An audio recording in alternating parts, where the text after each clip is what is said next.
despertai, desperte, levante-se.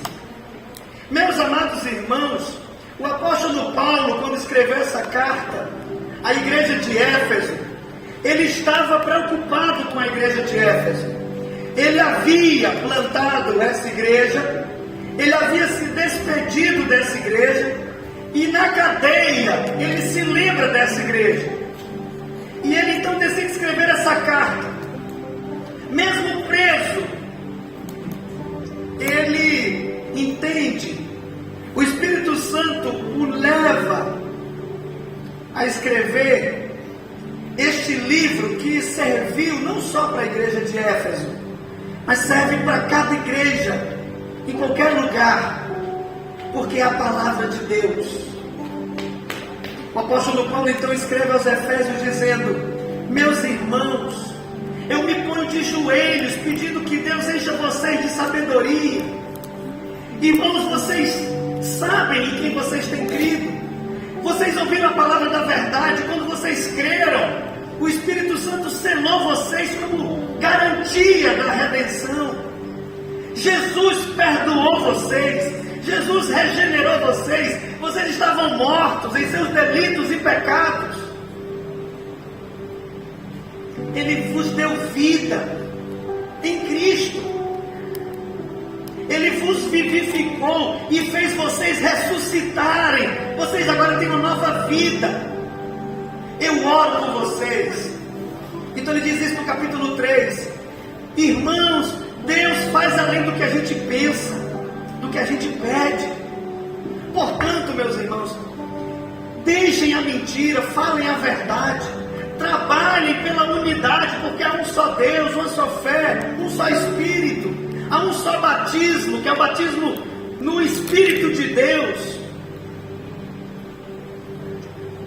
Busquem o vínculo da paz.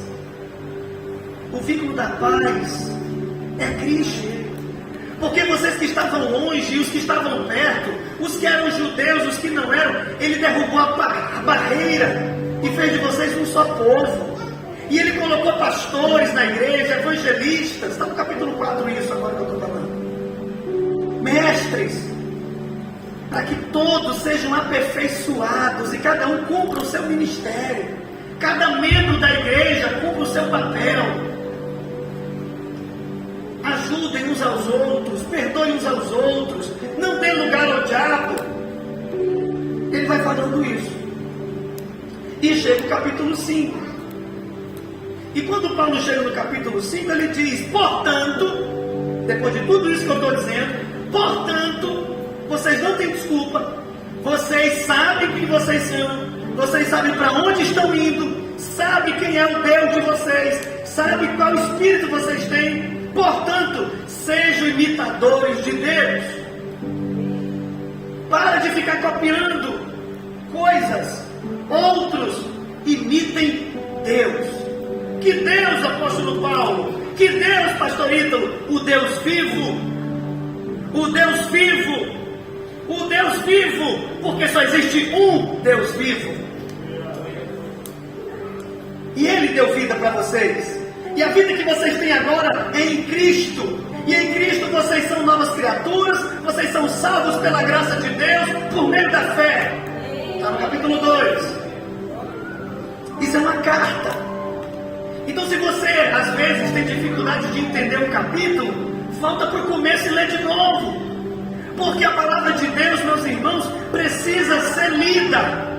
Muitas das vezes nós passamos a semana inteira sem ler a Bíblia. Ou então nos contentamos com xilito. Xilito não enche barriga não, irmãos. E o que é o xilito? É aquilo que parece comida, é gostoso, é salgadinho, mas não enche barriga. Não tem sustância. Tem crente que passa a semana comendo xilito. É um louvor aqui, é um versículo acolá. Parece que serve. Mas o que vai lhe dar sustância é intimidade com a palavra. Pastor Ítalo, eu não sei ler. Por isso que em Apocalipse capítulo 1 o Espírito Santo disse através de João: bem-aventurados os que ouvem Pastor, então eu não posso ouvir. Então você pode ver. Bem-aventurados aqueles cujos pecados são perdoados, cujas transgressões são cobertas, porque seus olhos foram abertos pela verdade. Se você buscar o Senhor de todo o seu coração, você vai encontrá-lo. E o apóstolo Paulo então nos diz isso no capítulo 5, verso 1: sejam imitadores de Deus. Portanto, meus irmãos, já que vocês são de Deus, já que Jesus perdoou vocês, já que Jesus ama vocês, imitem, façam como Ele. Porque, meus irmãos, se essa igreja quer completar mais aniversários, se essa igreja quer continuar sendo de Jesus, porque tem muita igreja aí que não é de Jesus, tem muita igreja aí que Jesus está do lado de fora, tem muita igreja aí que já deixou de ser de Jesus há muito tempo, porque é do apóstolo, porque é do bispo, porque é do pastor, porque é do irmão, porque é da família, porque é do diácono, porque é do empresário, porque é do prefeito. Igreja de Jesus imita Jesus. Igreja de Jesus, Jesus é o cabeça. Primeira Igreja Batista de Frecheirinha, quem é o cabeça dessa igreja? Quem é o supremo pastor dessa igreja? É Jesus. Então você não pode sair daqui por causa do irmão, não. Não é porque o irmão, não concordei com o irmão. Você concorda com Jesus? Então fique. E perdoe seu irmão. E ajude seu irmão. E ame seu irmão. Olha aí o capítulo 4. Verso 32. Verso 30 e 31, 32. Vamos lá. Efésios 4. Não entristeçam. Verso 30. Não entristeçam o Espírito de Deus, que vocês foram selados para a redenção. Longe de vocês, afaste de vocês a amargura, a ira, a cólera. E cólera aqui, irmãos, é uma tradução, não é para aquela doença cólera que a gente se vacina contra, não, tá? Cólera aqui é o espírito de disputa, é a pessoa irancuda, é aquela pessoa impaciente que está sempre com raiva de tudo. Porque tem pessoas que têm ira. Por exemplo, se alguém pegar um dos meus livros e me pedir, eu fico com raiva. Aí eu já coloco o pé da cruz. Às vezes você fica com raiva sem querer. Sem querer você fica com raiva. Por isso que a Bíblia diz: não se põe o sol sobre a vossa ira. Você não pode guardar a ira. Às vezes você estoura, perde a paciência. O que você faz? Corre para a cruz. Mas o colérico, a pessoa colérica, não é aquela pessoa que tem uma chateação, não. É a pessoa que só vive com raiva de tudo. Isso é fruto da carne. A gente precisa, meus irmãos, lembrar do que está escrito aqui. Longe de vocês toda amargura, toda cólera, ira, gritaria. E você não vai ver muita gritaria nas igrejas batistas. Não vai ter que dar glória a Deus com a vida, meu irmão. Porque não adianta você ficar gritando aqui no prédio da igreja dando glória a Deus, a sua vida desglorificando a Deus, não. Irmão, você só fala gritando do irmão. Tenha calma.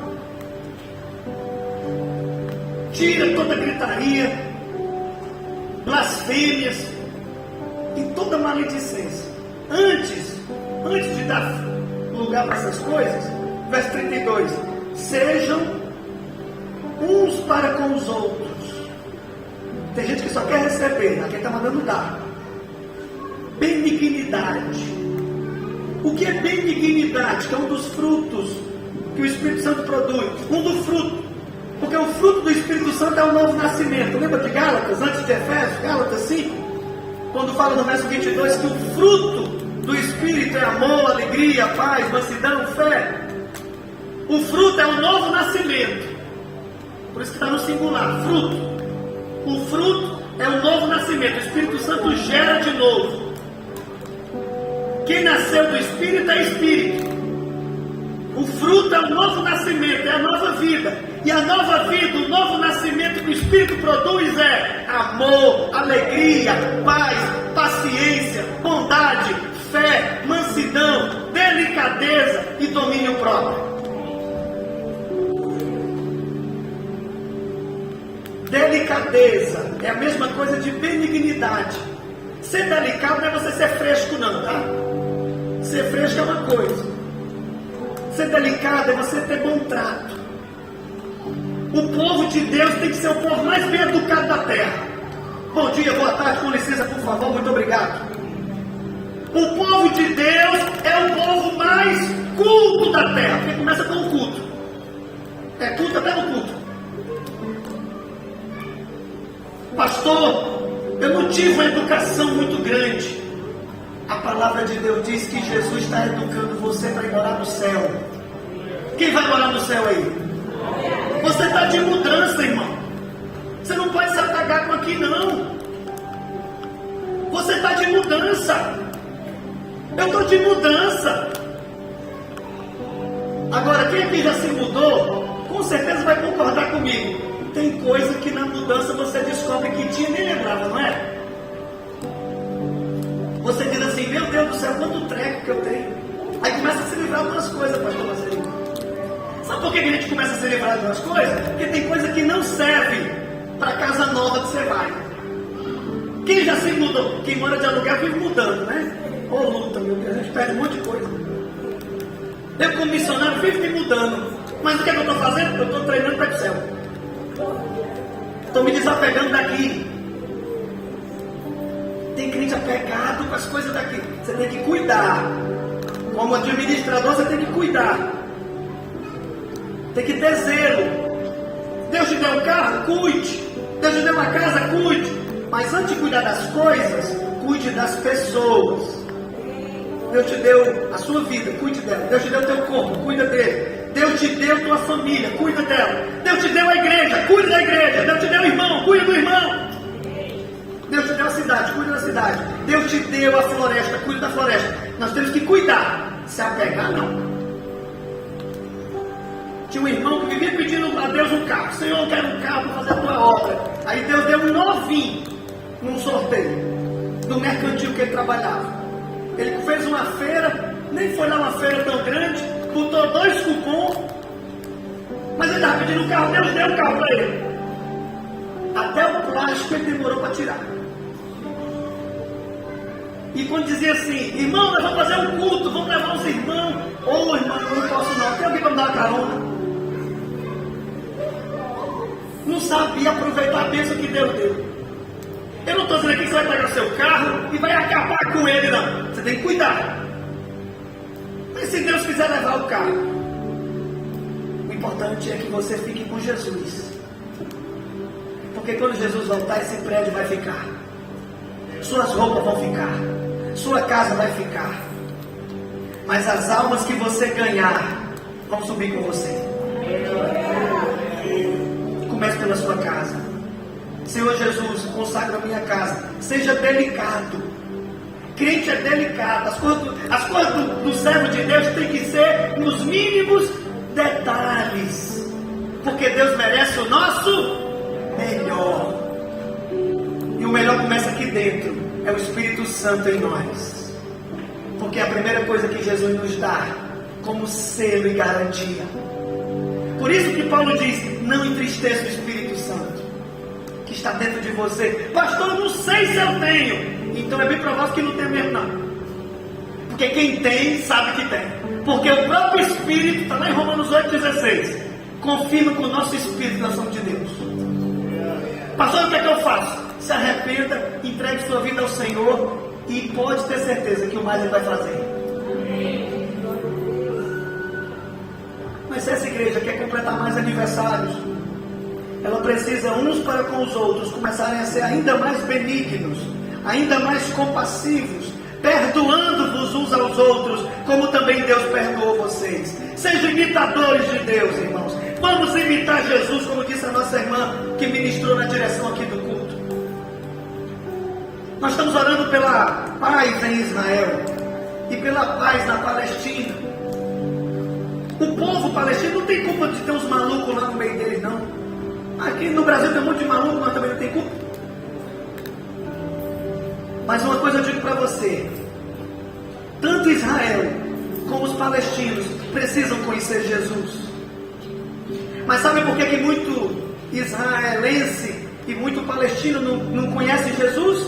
Por culpa nossa. Que a gente vai lá, gasta um dinheiro mesmo. Não, a gente não, eu nunca fui. Mas tem gente que sai daqui no Brasil, vai lá para Israel, gasta 15, 20 mil reais para conhecer Israel e fica dando testemunho lá.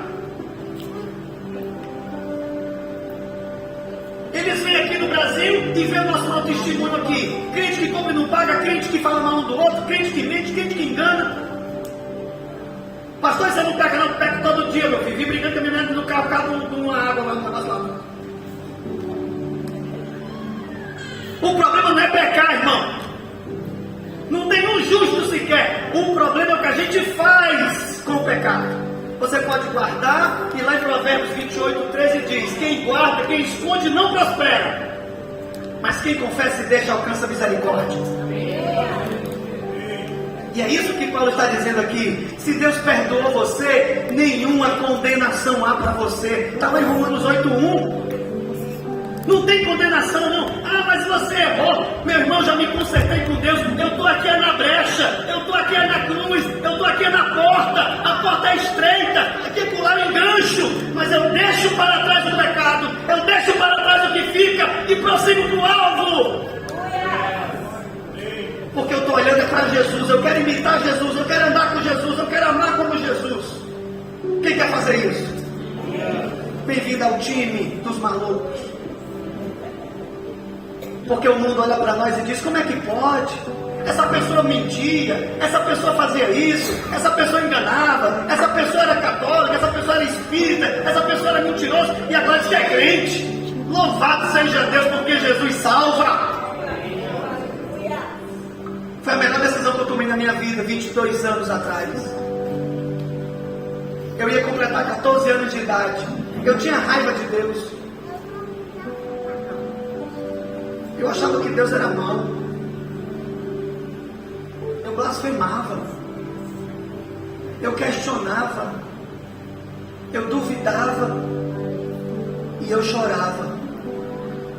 Porque meu pai era a minha principal referência. Ele não era crente, mas era um homem de muitos princípios, de muitos valores, de uma outra época que hoje está difícil de achar. Era um homem de palavra, gostava das coisas direito. Para mim, meu pai era um cara. E quando eu estava para completar 10 anos, meu pai teve um infarto e morreu. De repente. Eu estava deitado numa rede com ele na sala de casa. E ele sentiu a dor no peito muito forte, começou a ficar vermelho. Eu desci da rede, chamei minha mãe. Minha mãe pôs um comprimido para pressão alta debaixo da língua dele. Foi no orelhão ligar para um cunhado meu, vim buscá-lo.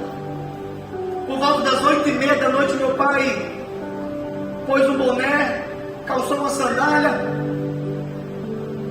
deu um beijo na minha testa, deu um beijo na testa de um outro irmão meu, pegou de 5 anos e abraçou. Minha mãe estava com a minha irmã de 1 ano e 9 meses do braço, grávida de 3 meses. Meu pai deu um beijo na minha irmã, deu um beijo na minha mãe, deu um murro no capô do carro dele e entrou no Fusca do meu cunhado. E por volta da meia-noite chegou a notícia lá em casa. Nós estávamos rezando, preocupados. Minha mãe estava rezando o texto lá, Pai Nosso, o credo. E chegou um carro na frente lá de casa. Minha mãe olhou pela brecha da janela, viu que eram os meus sobrinhos e foi lá. Daqui a pouco minha mãe volta correndo, pega uma sacola, põe umas coisas do meu pai, e eu digo: mãe, e o que é, mãe? O seu pai vai para Fortaleza. Eu corro para a janela, e quando eu abro a janela eu vejo minha mãe caída no chão chorando. Foi a notícia que meu pai tinha morrido. Eu pulo a janela e digo: mãe, o que foi, mãe? Seu pai morreu, meu filho, seu pai morreu. O que vai ser de nós? Meu pai, irmãos, ele era 38 anos mais velho que minha mãe. Quando ele fugiu com minha mãe, tinha 53, ela tinha 15. Minha mãe ficou viúva com 28 anos de idade, com 5 filhos. Eu com 10, ia fazer 10. Meu irmão William que ia fazer 8. Meu irmão Ivo que ia fazer 6, minha irmã Eliane que ia fazer 2 e grávida de 3 meses. E tudo era meu pai que fazia, tudo era meu pai que resolvia. Meu pai era o cara. E ela disse: o que vai ser de nós? E eu dizia: mamãe, por que meu pai morreu? E as pessoas iam lá em casa e diziam: por que meu pai morreu? E as pessoas diziam: foi Deus que quis, foi Deus que levou, foi a vontade de Deus. Só, meus irmãos, que na minha cabeça o diabo pegava cada palavra dessa e jogava uma seta. E eu comecei a ficar com raiva de Deus. Eu tinha raiva. Eu comecei a ir para o catecismo obrigado. Se me perguntar da igreja católica, eu sei. Porque aprendi no catecismo ou porque estudei depois. Mas eu não acreditava em nada. Eu ia para as encruzilhadas voltando do colégio e ficava dizendo assim: cadê tu, Jesus? Aparece! Jogava pedra na Assembleia de Deus. Pula essa parte. Mas um dia, um irmão novo convertido, chamado Edmilson, foi lá no campinho de futebol que eu estava jogando bola e disse assim: ei, você mesmo, Marinho, vem cá. Eu já desprovi de gordura naquela época. Cheguei perto do Edmilson e disse assim: diga, seu Edmilson, vai para mim. Eu olhei para ele: você vai fazer o que agora de noite? Nada não, seu Edmilson. Você tem calça? Vai fazer o seguinte: vai para casa, toma um banho. Presta atenção, vesta a calça e venha para minha casa às 7 horas. O que vai ter, seu Edmilson? Não se preocupe. Fui para casa meio atarentado, comecei a pegar a única calça que eu tinha de ir para a missa. Minha mãe disse: o que é que você está fazendo? Eu disse: vou para a casa do Edmilson. Vai fazer o que lá? Eu disse: não sei. Ele disse que eu fosse para lá às 7 horas. Minha mãe disse: deve ser algum aniversário. Aí eu me enchi de perna, ó. Vou para o aniversário, para comer bolo de graça. Pensa numa raiva grande que eu tive quando eu cheguei lá. Que aniversário, coisa nenhuma. Tinha um monte de crente comigo na mão, vai pro culto. Ele tinha fretado um pau de arara para levar os irmãos pro culto. E quando eu cheguei lá, um monte de crente comigo na mão e disse assim: você Edmilson, o que vai ter aqui? Ele olhou e disse: ô, rapaz, você veio. Aqui não vai ter nada não, não vamos ter culto. Eu disse: ai, irmão, não vou não para esse negócio de culto não. Dá certo não. E eu fastei. Eu dei 3 passos para trás, aí dei um prato para frente, botou a mão nesse homem e disse: você vai. Foi Jesus que mandou lhe chamar. Ele disse: tá bom, irmão, eu vou. Subi no caminhão, fui. Cheguei lá, irmãos, não era um prédio bonito assim não. Era a casa do missionário. O púlpito na varanda, as cadeiras no terreiro, 2 bicos de luz puxados no fio. E eu disse: minha Nossa Senhora, o que eu estou fazendo aqui? Eu estava igual a você, doido para ir embora. Comecei a olhar para o relógio. Irmãos, era um culto de missões. Eu não sabia o que eram missões. Aí teve entrada de bandeira, coreografia, pantomima, jogral. E não tinha projetor. O missionário inventou botar uma TV tubão para passar uma fita de vídeo, que bichinho ganhou jogo. E eu disse: minha Nossa Senhora, nunca mais eu piso na igreja de crente. Ainda bem que ela não ouviu. Eu me sentei na última fileira de cadeira. E fiquei torcendo para aquele culto acabar logo. Irmãos, eu não prestei atenção em nada. O meu negócio era ir embora. As mãos pesavam, a inquietação. Parecia que tinha formiga na minha cadeira. Parecia que tinha gente conversando no meu ouvido. Sabe o que era isso? O pecado. Era o inimigo querendo me afastar da luz de Jesus. Mas o missionário que não sabia nada da minha vida estava ali como instrumento de Deus. E essa igreja está aqui em Frecheirinha como instrumento de Deus. E você que foi salvo, você precisa ser instrumento de Deus. E aquele missionário se escorou e disse assim: vamos terminar o culto. Eu disse: amém, até que enfim. Mas antes de terminar, ele disse: minha Nossa Senhora, ele disse: antes de terminar, eu quero pedir que a igreja abaixe a cabeça para orar. E todos os irmãos começaram a baixar a cabeça. E ele disse: ore agora pela sua família, ore agora pela aquela pessoa que nos visita que não é crente ainda, ore pelos perdidos. Do meu lado tinha uma irmã chamada Graça. A graça de Deus estava do meu lado, eu não sabia. Ela plantou a mão aqui no meu joelho e disse assim: Senhor, não deixa esse menino magrinho ir embora sem salvação. E eu aqui de cabeça baixa, doido para ir embora desse profeta, essa que me conhece. Chama de maguinho. O pessoal tem a raiva dela também. Comecei a ficar com raiva dela, eu puxava a perna. Só que quando eu puxava a perna assim para tentar livrar a mão dela, mas ela dizia: Senhor, transforma. Foi quando o missionário começou a perguntar: tem alguém para entregar a vida para Jesus? E veio um, veio dois, 15 veio para frente. E eu disse: meu Deus, agora esse homem quer que todo mundo vire crente, esse culto não acaba, minha Nossa Senhora. Foi quando ele disse assim: irmãos, quantas vidas, mas ainda falta alguém. Irmão, tinha um monte de visitantes naquela noite. Só não devia ser uns 30. Jesus quer que você saiba, Ele não tem culpa de nenhum sofrimento que você tem na sua vida até hoje. Pelo contrário, né? Seu pai sempre cuidou de você. Foi o que aquele missionário disse, e foi a verdade que eu precisava ouvir. Essa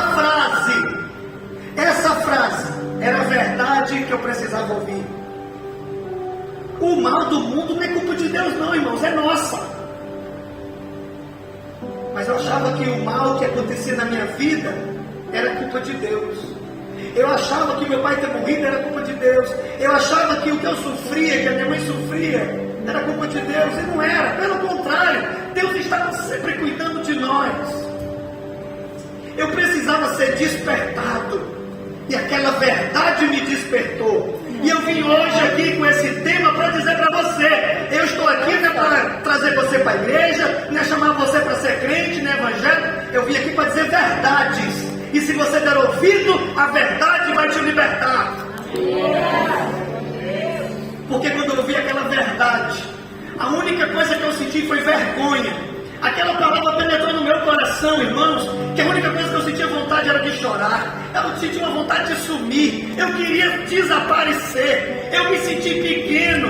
Eu me senti apertado. E eu disse: me perdoa, Senhor Jesus. E eu comecei a chorar pedindo perdão. Só, irmãos, que quanto mais eu pedia perdão e chorava aqui nos meus pensamentos, o pastor estava lá perguntando: tem mais alguém para entregar a vida para Jesus? E eu estava lá: me perdoa, Senhor Jesus. E à medida que eu fui pedindo perdão, aquele peso, aquela angústia, aquele medo, aquela raiva, aquela inquietação foi sumindo. E ao mesmo tempo eu fui ficando leve. E eu senti como se uma pessoa me abraçasse pela cintura e me levantasse. E eu fiquei de pé assim, dizendo: me perdoa, Senhor Jesus. E chorando. Eu tenho certeza que naquele dia 9 de setembro de 2001, o Senhor Jesus me abraçou e me tirou do charco do pecado que eu vivia e me colocou na rocha da sua palavra. Eu tenho certeza que Ele é Deus, que Ele é vivo e que Ele reina e que Ele transforma. Não foi porque eu aprendi no seminário de teologia, não. É porque eu tive um encontro com Ele. Ele me encontrou, Ele me tocou, Ele me salvou, e Ele está transformando a minha vida, e agora eu estou de mudança. Tem muita coisa para eu mudar, tem muita coisa para eu melhorar, mas eu não vou recuar, porque eu sei que Jesus, Ele é fiel para cumprir o que prometeu. E Ele prometeu: quem me confessar diante dos homens, eu confessarei diante do Pai que está no céu.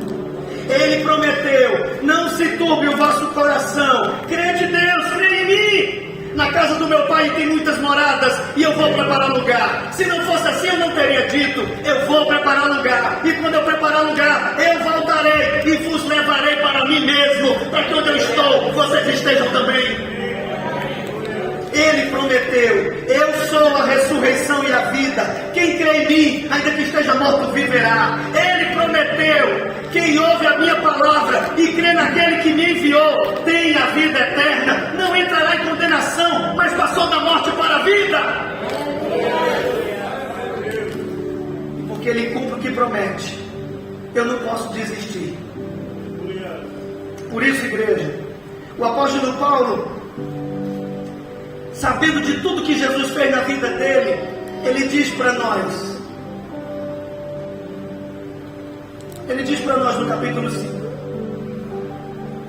versículo 6: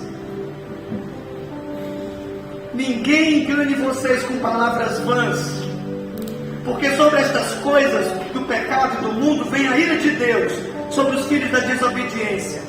Não sejam participantes com o mundo, porque outrora vocês eram trevas, mas agora vocês são luz. Andem como filhos da luz, porque o fruto da luz está em bondade, justiça e verdade. Não queira servir a Deus e o mundo. Ou você serve a Deus ou você não serve. Pastor, mas eu sou mais santo que os outros. Não. Você é melhor do que os outros? Não é isso que Paulo está ensinando aqui. Não é o que a palavra de Deus está ensinando aqui. Você percebe que quando alguém está perto de Deus, mais humilde ela fica. Agora a matemática de Deus, meus irmãos, é estranha. Porque quanto mais você desce, mais Ele lhe levanta. Quanto mais eu tento me esconder, mais Ele me levanta. O que você não pode é se agarrar com a glória que não é sua. Então quando alguém chega para mim e diz assim, missionário, eu lhe admiro muito, eu digo, misericórdia, Jesus. Porque já pensou, irmãos? A pessoa vê você cantando aqui, vê você pregando aqui, e semana que vem vê você na boate, vê você no bar, vê você... O que ela vai dizer? Cadê aquele irmão? É por isso que ainda que eu peque, ainda que eu caia, eu estou sujeito a cair, quem está em pé olha para que não caia. Você não pode esquecer, o justo até cai, mas não fica prostrado, porque o Senhor levanta com a sua mão. E ainda que o pai e a mãe desamparem, o Senhor não desampara.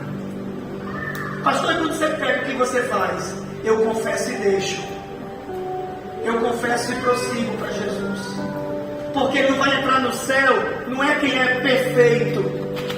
Vai entrar no céu quem é perdoado, redimido e lavado no sangue de Jesus.